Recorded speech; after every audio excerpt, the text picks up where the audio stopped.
আসসালামু আলাইকুম। যে যেখান থেকে আমার ভিডিও দেখছেন সকলকে জানাচ্ছি স্বাগতম। আমি আমার পেজ থেকে আপনাদের সাথে যুক্ত আছি। আপনাদের মাঝে আমি সবসময় কিছু বার্তা নিয়ে আসি। তারই ধারাবাহিকতায় আজকেও কিছু বার্তা নিয়ে আসলাম আপনাদের মাঝে। আর আজকে কথা বলবো যে ধৈর্য প্রসঙ্গে।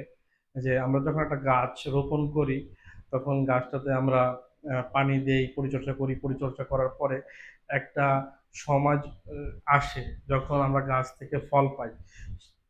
যতক্ষণ না পর্যন্ত ফল পাচ্ছি ততক্ষণ আমরা গাছটাকে পরিচর্যা করছি, নিয়মিত পানি দিচ্ছি গাছে। গাছের গোড়ায় হয়তো অনেক সময় সার দিচ্ছি যেন গাছটা বড় হয় এবং আমাদেরকে ফল দেয়।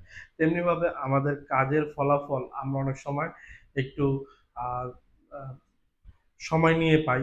আজকে আমরা কাজটা করে যাচ্ছি, করার পরে হয়তো বা আমরা 6 মাস পরে ফল পাচ্ছি বা 1 বছর পর ফল পাচ্ছি।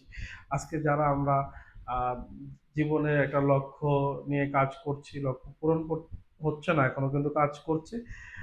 হয়তো বা একটা সময় পরে সেই লক্ষ্যটা সবারই পূরণ হবে।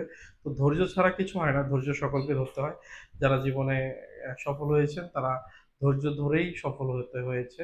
তো আজকে যদি ফলাফল তাৎক্ষণিকভাবে নাও পাই, তবু যেন ওই কাজটা যেন আমরা ছেড়ে না দিই। আমরা যেন ধৈর্য ধরি এবং কাজ করি, সফলতা আসবেই। তো আজকে এই বার্তাটি আপনাদের মাঝে শেয়ার করলাম। কেমন লেগেছে অবশ্যই জানাবেন। সবাই ভালো থাকবেন, সুস্থ থাকবেন। আল্লাহ হাফেজ।